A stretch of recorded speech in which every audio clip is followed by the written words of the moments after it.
Mentari telah terbit lagi di timur, dan kegelapan mulai berlalu. Selamat pagi dan menyongsong hari baru, Bapak Ibu, kakek nenek, dan saudara-saudaraku yang baik. Puji syukur dan terima kasih kita panjatkan pada Tuhan Yesus yang Maha Pemurah. Firman Tuhan yang kita renungkan, Roma 5 ayat 8-9. Akan tetapi Allah menunjukkan kasih-Nya kepada kita, oleh karena Kristus telah mati untuk kita ketika kita masih berdosa. Lebih-lebih karena kita sekarang telah dibenarkan oleh darah-Nya, kita pasti akan diselamatkan dari murka Allah. Saudaraku, salah satu hal yang pasti dalam kehidupan ini bagi manusia adalah kematian. Semua manusia, tak terkecuali, kelak berakhir hidupnya di bumi ini.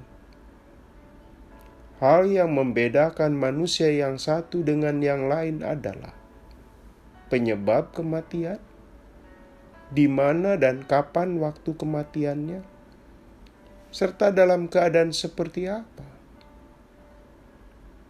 Sebuah istilah dalam bahasa Latin mengingatkannya dengan istilah memento mori. Ingatlah kematian. Karena itu, sering saya mengingatkan tentang hal ini dengan mengajak melihat garis di telapak tangan. Di sana, seolah-olah membentuk dua huruf, MM, manusia mati. Dalam hal kematian, ada dua kematian yang punya kesamaan dan perbedaan.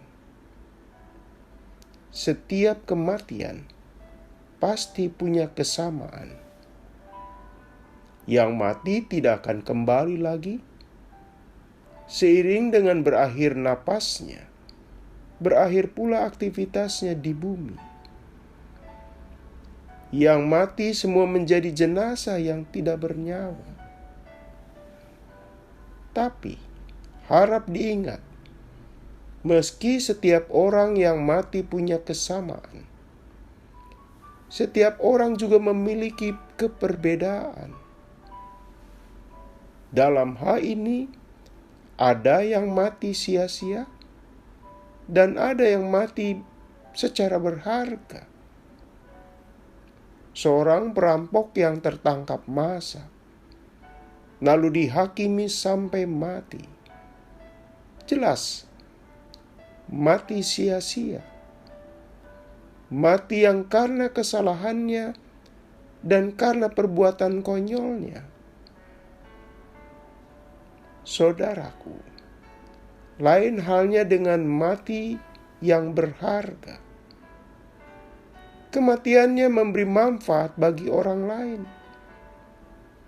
Kematiannya memberi dampak melahirkan kehidupan yang lebih baik. Sebuah contoh, seorang pelajar bernama Liang Yaoyi, berusia 11 tahun, dari kota Shenzhen, meninggal akibat kanker otak. Seluruh organ tubuhnya diangkat dan diberikan kepada siapapun yang membutuhkannya.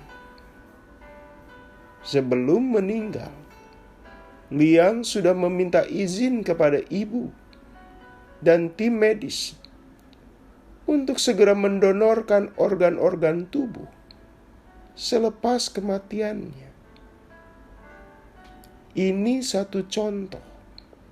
Kematian menjadi momen berharga buat yang lain yang masih hidup. Surat Rasul Paulus ke jemaat Roma menyatakan bahwa darah Kristus atau kematiannya menjadikan manusia dibenarkan dan diselamatkan serta terhindar dari murka Allah.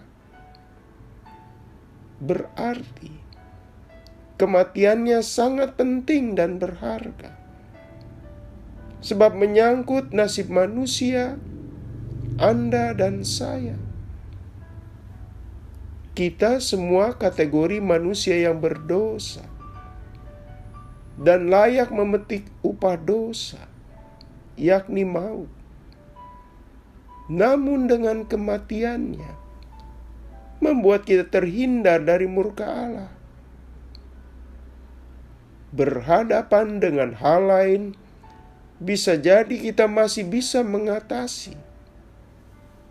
Namun, menyangkut dosa dan kebinasaan, serta murka Allah, siapa yang mampu mengatasinya?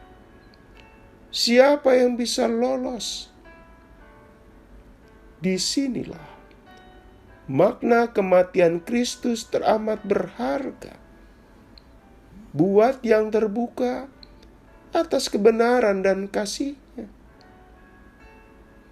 Saudaraku, sungguh kematian Yesus berharga itu diawali dengan hidupnya yang berharga pula. Jadi, semasa hidupnya maupun matinya, Yesus Kristus berharga.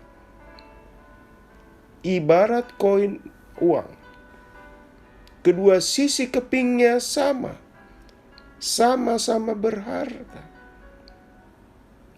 Saudaraku, karena Anda dan saya adalah murid-Nya, seyogyanya kita mengikuti jejaknya, ajarannya, tindakannya, dan hidupnya.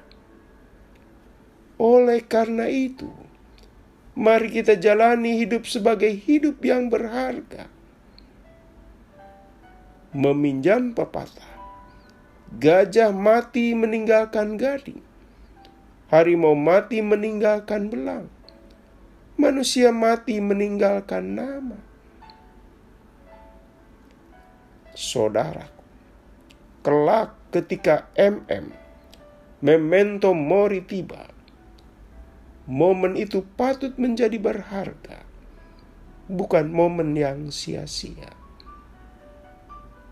Kita berdoa, Tuhan, tundukkan hati kami pada keagungan kematian-Mu, kematian yang berharga bagi manusia dan seluruh ciptaan Allah.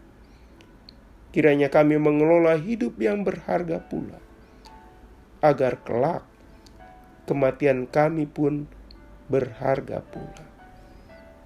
Dalam nama Tuhan Yesus kami berdoa. Amin.